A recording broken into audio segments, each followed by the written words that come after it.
नमस्कार बच्चों। Welcome back to my YouTube channel based of education Mantra. प्यारे बच्चों, आज की इस वीडियो में हम करने वाले हैं क्लास 8 की एसएसटी में मिड टर्म के सैम्पल पेपर को, यानी जो आपका पेपर होने वाला है मिड टर्म का, या जिसे टर्म फर्स्ट का पेपर भी कह सकते हैं आप।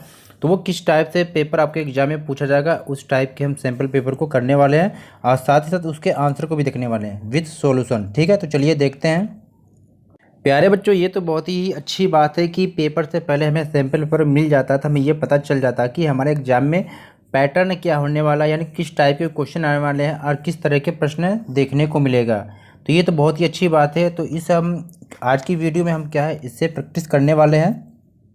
वीडियो को पूरा अंत तक जरूर देखें, जिससे सारे पैटर्न को सही प्रकार से समझ सके। ठीक है बच्चों, तो चलिए हम शुरू करते हैं। तो ये क्या है, शिक्षा निदेशालय यानी कि राष्ट्रीय राजधानी क्षेत्र दिल्ली की तरफ से दी गई सोशल साइंस यानी कि सामाजिक विज्ञान के क्लास 8 के बच्चों के लिए ये क्या है, मिड टर्म एग्जाम का ये सैम्पल पेपर है। यानी कि आपके एग्जाम में जो पेपर होने वाले हैं वो 60 नंबर के पेपर आएंगे और समय जो होगा आपका 2.5 घंटे का। ठीक है, अब चलिए देखते हैं कि पेपर में कौन कौन से क्वेश्चन आने वाले हैं। तो सबसे पहले यहाँ पर आपको फोकस करना है कि जो पेपर में आपको क्या है, 5 खंड दिए जाएंगे, यानी कि खंड क ख ग घ अंग, यानी कि 5 टाइप पूछा जाएगा। ये 5 टाइप के एग्जाम में क्वेश्चन पूछे जाएंगे। ठीक है, यानी अगर टोटल देखा जाए प्रश्नों की संख्या 12 है, लेकिन अगर सही प्रकार से देखा जाए तो ये 12 नहीं, 12 से ज़्यादा हो जाएंगे, क्योंकि बहुत सारे ऐसे क्वेश्चन सब क्वेश्चन हो जाएंगे। कैसे देखते हैं, तो यहाँ पर सब दिया गया है कि सभी प्रश्न करने अनिवार्य होंगे और सारे क्वेश्चन के सामने जो है वो क्वेश्चन नंबर दिया गया है। ठीक है, तो जो पहला खंड है यानी कि पहला पार्ट जो होगा, प्रश्न संख्या 1। अब देखिए, एक क्वेश्चन में भी आपके 12 क्वेश्चन है। ठीक है, तो इसलिए आप ज़्यादा खुश ना हो। तो क्वेश्चन नंबर 1 के क्या कई पार्ट हैं, सब पार्ट हैं, यानी कि 12th, यानी कि क्वेश्चन नंबर 1 के 12 पार्ट हैं। वे सभी 1 अंक वाले यानी कि वस्तुनिष्ठ प्रश्न यानी कि ऑब्जेक्टिव टाइप के प्रश्न होंगे, चाहे बहुविकल्पी हो या रिक्त स्थान वाला, फिलिंग ब्लैंक या ट्रू फॉल्स यानी सत्य असत्य और मिलान करने वाले। इन सारे क्वेश्चन यानी कि वस्तुनिष्ठ यानी कि ऑब्जेक्टिव टाइप के जो क्वेश्चन होंगे, ये 12 क्वेश्चन होंगे। ठीक है, तो यहाँ से आप ध्यान देंगे। सेकेंड पार्ट में आपको जो करना है, प्रश्न संख्या 2 से लेकर 5 तक, ये 3 अंक वाले हैं, जिसके अतिलघुत्री प्रश्न है, यानी कि 40 शब्दों से जो क्वेश्चन है अधिक नहीं होना चाहिए। ठीक है, थर्ड पार्ट में क्या है, आपको प्रश्न संख्या 6 से 7 तक यानी कि 6 से 7 तक 4 अंक वाले होंगे। दीर्घोत्तरी प्रश्न है, यानी कि 80 शब्दों से ज़्यादा नहीं होना चाहिए। ठीक है, अगला जो पार्ट है आपका खंड घ, यानी कि प्रश्न संख्या 8 से 11 तक, यानी कि कितना 8 9 10 11, यानी कि 4 क्वेश्चन आपको मिलेंगे जो 6 अंक वाले होंगे। ठीक है, 6 नंबर के होंगे। ये स्रोत आधारित प्रश्न। स्रोत आधारित प्रश्न क्या होता है, यानी कि पैराग्राफ यानी क्षेत्र पर आधारित जो क्वेश्चन होंगे, यानी कोई एक पैराग्राफ दे देगा, उसमें से क्वेश्चन दे देगा, उसमें से आपको आंसर छांट के लिखना है। अभी हम सारे क्वेश्चन है उसके आंसर करने वाले हैं। ठीक है, आपने देखा होगा कि बहुत सारे लोगों ने क्या सैम्पल पेपर की वीडियो तो बनाई होगी, लेकिन क्वेश्चन के जो आंसर यानी कि सोल्यूशन किसी ने नहीं करवाया होगा। ठीक है, तो आज की इस वीडियो में हम क्या है, क्वेश्चन के साथ आपको सारे उसके आंसर करवाने वाले हैं। ठीक है, तो यूट्यूब पे ऐसा पहली बार है, और ऐसा नहीं कि आपको क्वेश्चन आंसर ऐसे करवाया जाएगा जिससे आपको बहुत बेनिफिट मिलने वाला है। ठीक है, तो वीडियो को अंत तक जरूर देखें और वीडियो को लाइक भी जरूर करें। ठीक है, जिससे हम आपके सारे साइंस के, हिंदी के, संस्कृत के सारे सैम्पल पेपर के आपको लेकर आए। ठीक है, और चैनल पर नए हैं तो सब्सक्राइब जरूर करें। अब यहाँ पर जो खंड अंग यानी कि जो 5वां पार्ट आपका है, क्वेश्चन नंबर 12 है, ये एक मैप पर आधारित होगा, यानी कि एसएसटी का पेपर है तो मानचित्र पे आधारित होगा। तो मानचित्र में आपको 4 जो नंबर है ये मैप से मिलने वाले हैं। ठीक है, और इसी में कुछ ऐसे भी क्वेश्चन होंगे जो दृष्टिबाधित बच्चों के लिए, यानी कि उन बच्चों के लिए है जिन बच्चों को देखने में समस्या होती है। ठीक है, तो ये इंग्लिश में है, यहाँ से आप इंग्लिश में देख लेंगे जिन बच्चों को समझ में नहीं आता है। तो चलिए हम क्वेश्चन को करते हैं शुरू से। तो यहाँ पर आप देख पा रहे हैं कि पहले पार्ट में दिया है क्वेश्चन नंबर 1 से लेकर 12 तक। ठीक है, खंड का है पार्ट फर्स्ट, क्वेश्चन नंबर 1 से 12 तक देखना है। ठीक है, अब यहाँ पर पहला क्वेश्चन आपसे पूछा जा रहा है कि अंग्रेजों के द्वारा अवध का विलय कब किया गया। तो सबसे पहले विलय की बात क्या होता है, तो लॉर्ड डलहौजी ने एक ऐसा नियम बनाया था जिसको विलय का नियम या राज्य हड़प नीति या व्यवगत का सिद्धांत भी कहते हैं। यानी इसका मतलब था, अगर किसी भी राजा रानी के कोई पुत्र अगर नहीं होते थे तो क्या है, उसके राज्य को ईस्ट इंडिया कंपनी में मिला लेते थे। ठीक है, तो इसमें यही पूछा जा रहा है। कि अंग्रेजों के साथ अवध का विलय कब किया गया था? तो यह किया गया था कब? 1856 में। लेकिन बात यहाँ पर होती है कि अवध पर जो है कुशासन का आरोप लगाकर इसके राज्य को हड़पा गया था। ठीक है, चलिए आगे देखते हैं।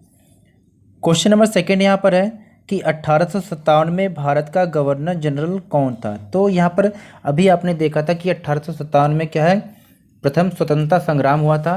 ठीक है, तो उस समय गवर्नर जनरल पूछा जा रहा है कौन था। तो उस समय जो गवर्नर जनरल थे लॉर्ड कैनिंग थे, यानी कि ऑप्शन ए बिल्कुल सही हो जाएगा। तो यहाँ पर हम ऑप्शन ए को टिक करेंगे। ठीक है, इंग्लिश में भी आप कर सकते हैं। ठीक है, चलिए आगे देखते हैं क्वेश्चन नंबर थर्ड की तरह। तो थर्ड क्वेश्चन है पहले का कि 1857 में झांसी में विद्रोह का नेतृत्व किसने किया था? तो जब हमने पढ़ा था तो हमने देखा था कि 1857 की क्रांति में अलग अलग जगहों पे अलग अलग लोगों ने क्या है, क्रांति का नेतृत्व किया था। जैसे झांसी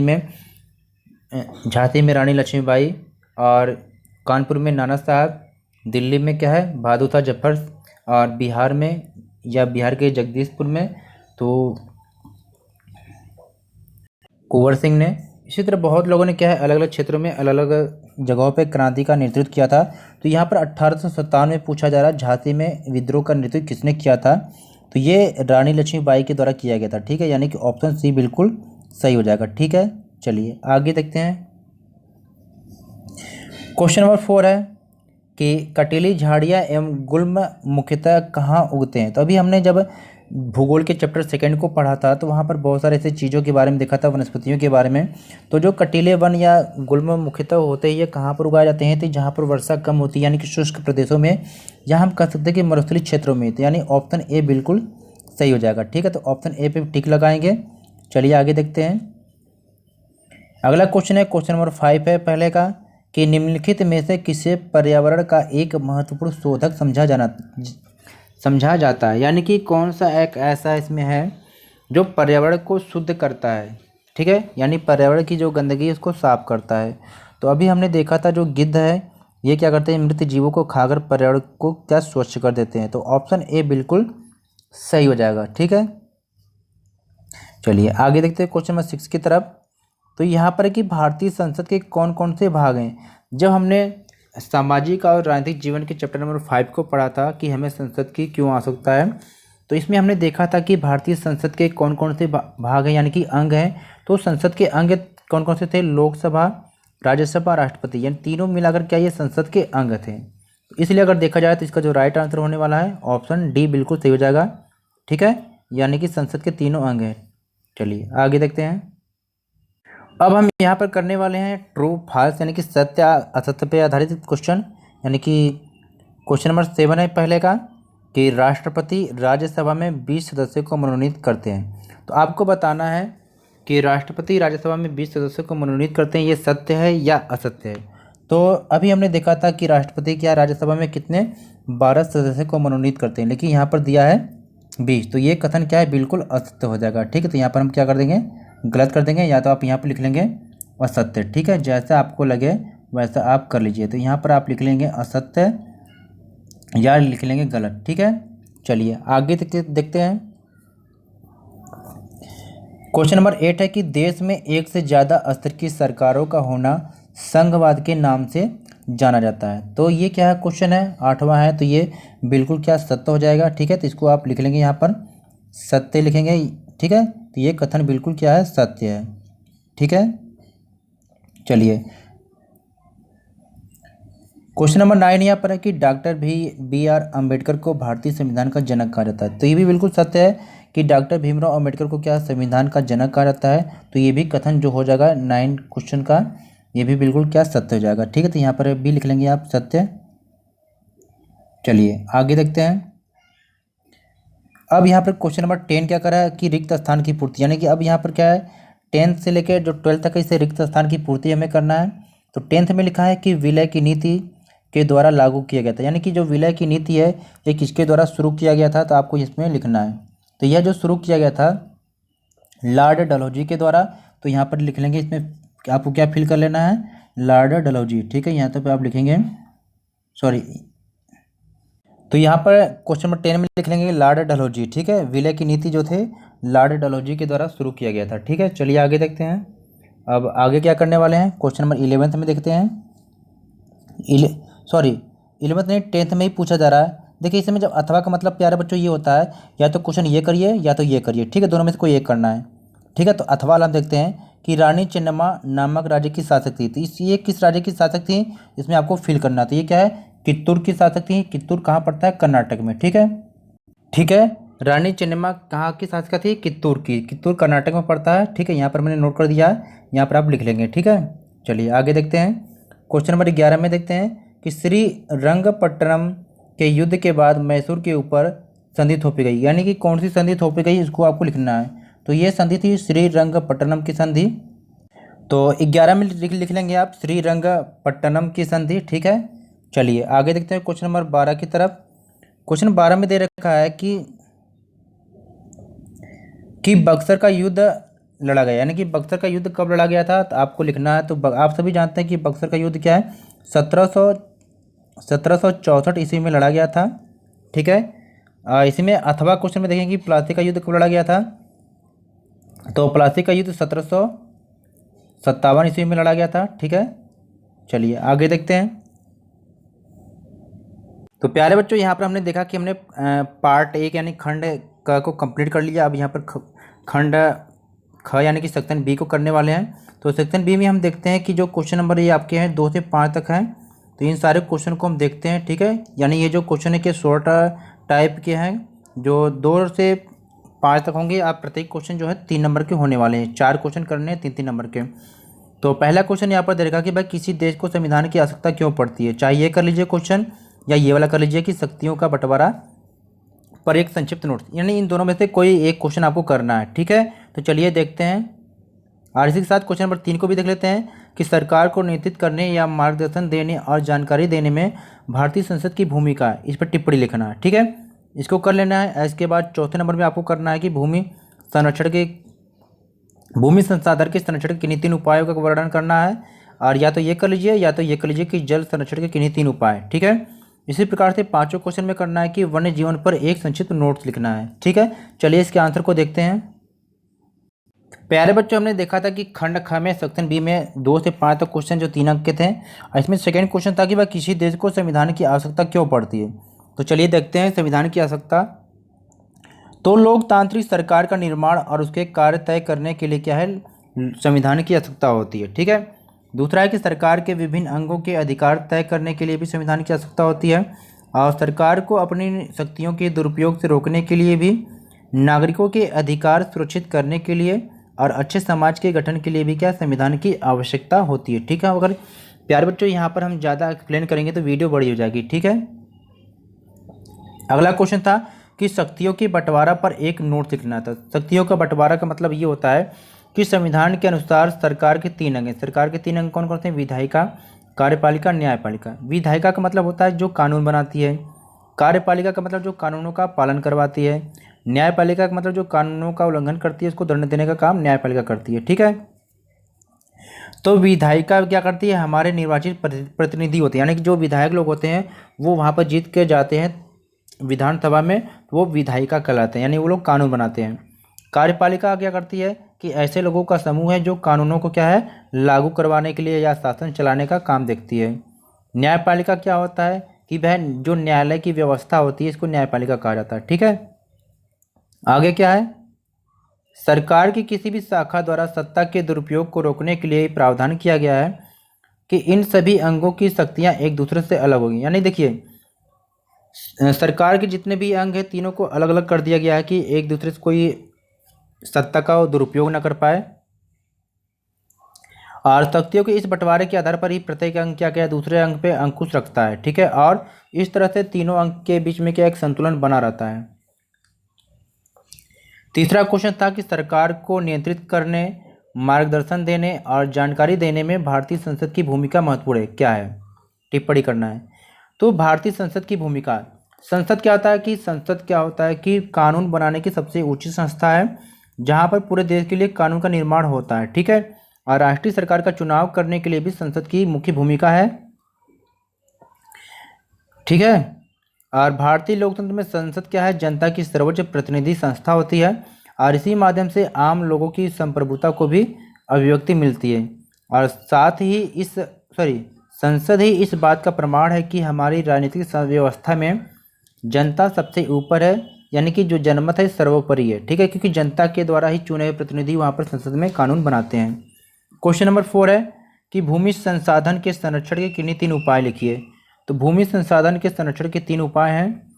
वृक्षारोपण, यानी क्या करना है कि ज़्यादा से ज़्यादा मात्रा में अगर पेड़ लगाओगे आप, ठीक है, तो ज़्यादा से ज़्यादा मात्रा में अगर आप पेड़ लगाओगे तो भूमि संरक्षण होगा।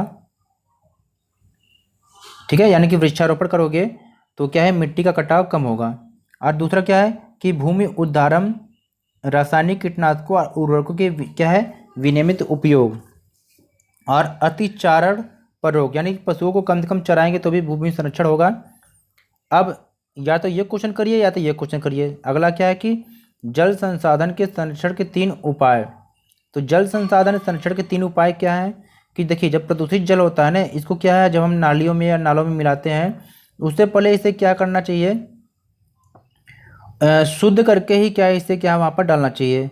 दूसरा क्या है, जल संरक्षण का मतलब और क्या है कि स्प्रिंकलरों द्वारा सिंचाई करना। जैसे आप कभी घूमने जाते थे, देखते फव्वारे के द्वारा क्या होता है, सिंचाई होती है। तो इस तरह से सिंचाई करेंगे तो क्या है, जल की बर्बादी नहीं हो पाएगी।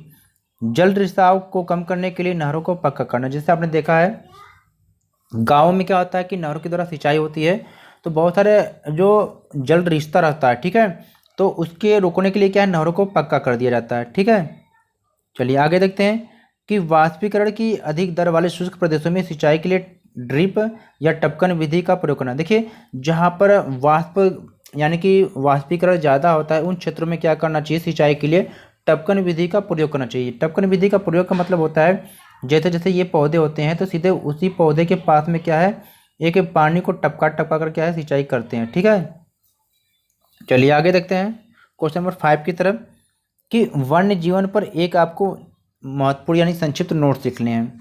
तो चलिए देखते हैं कि वन जीवन का क्या महत्व है। तो वन जीवन का बहुत महत्व है। आप सभी जानते हैं कि वन और वन्य जीवन, यह प्रकृति ही हमारे अस्तित्व की नींव है, क्योंकि वन के द्वारा या पेड़ पौधों के द्वारा ही हमें जीवन मिलता है। इनका नष्ट होना एवं इनके विलुप्त होना हमारे लिए खतरे का संकेत है। संरक्षण के प्रयासों द्वारा पेड़ पौधों, पंछियों और प्रजातियां सुरक्षित रहती हैं एवं फलती फूलती हैं, जो हमारे पर्यावरण के लिए बहुत ही क्या लाभदायक है। जंगली जानवरों की प्रजातियां भी सुरक्षित रहें तो यह भी अस्तित्व में, ये भी क्या अति उपयोगी है, क्योंकि आप जानते हैं कि पेड़ पौधों के द्वारा क्या है, अगर पेड़ पौधे रहेंगे तो जंगली जानवरों के लिए उनके आवास की भी व्यवस्था होगी। पेड़ पौधों से कि हमें ऑक्सीजन, जड़ी बूटियाँ या बहुत सारी चीज़ें प्राप्त होती हैं। ठीक है, चलिए आगे देखते हैं। अब हम करने वाले हैं सेक्शन सी, यानी कि पार्ट नंबर 3, जो दीर्घ उत्तरीय प्रश्न है क्वेश्चन नंबर 6 से 7 तक। ठीक है, तो चलिए इसको देखते हैं। तो इन दोनों क्वेश्चन में से कोई एक कर लेंगे, ठीक है, और फिर से कर लेना है। चलिए देखते हैं। तो क्वेश्चन नंबर 6 है कि 1857 की बगावत के बाद अंग्रेजों ने कौन कौन से मुख्य बदलाव किए। तो इसका आंसर है, चलिए देखते हैं कि 1857 की बगावत के बाद तो अंग्रेजों के द्वारा कुछ बदलाव किए गए। पहला यहाँ पर है, शासकों को उनके क्षेत्र पर शासन करने के अधिकार को सुनिश्चित किया गया। यानी कि जो शासक थे उनको अपने क्षेत्र पर शासन करने के लिए उनको अधिकार दे दिया गया। ठीक है, उत्तराधिकारी के रूप में पुत्र को गोद लेने की प्रथा को भी मंजूरी दे दी गई। यानी जब पहले कहा गया था कि कोई भी राजा किसी बच्चे को गोद नहीं ले सकता है, लेकिन इसको भी क्या है, मंजूरी दे दी गई। ठीक है, तीसरा क्वेश्चन है कि ब्रिटिश सेना में भारतीय सिपाहियों के अनुपात को कम कर दिया गया, जबकि यूरोपीय सिपाहियों के अनुपात को क्या है, बढ़ाया गया। अगला है कि सेना में गोरखा, सिख या पठानों के अनुपात को बढ़ाया गया। अगला है कि अंग्रेजों ने भारतीय रिवाज, धर्म और सामाजिक प्रथाओं को क्या है, सम्मान दिया। जमींदार एवं भूस्वामियों तथा जमीन पर उनके अधिकारों को सुरक्षित करने वाली नीतियां अपनाई गई। ठीक है, अगला है क्वेश्चन कि 1857 की बगावत के प्रमुख कारण कौन कौन से हैं। तो 1857 की विद्रोह के प्रमुख कारण हैं, पहला यहाँ पर देख रहे हैं कि अंग्रेजों की विस्तारवादी नीति, यानी कि अंग्रेज अपने साम्राज्य को फैलाना चाहते थे। 1857 के विद्रोह के प्रमुख कारण क्या थे, कई कारण थे जिसमें राजनीतिक कारण ये थे भी अंग्रेजों की विस्तारवादी नीति थी और व्यपगत का सिद्धांत, यानी कि व्यपगत का मतलब होता है राज्य हड़प की नीति।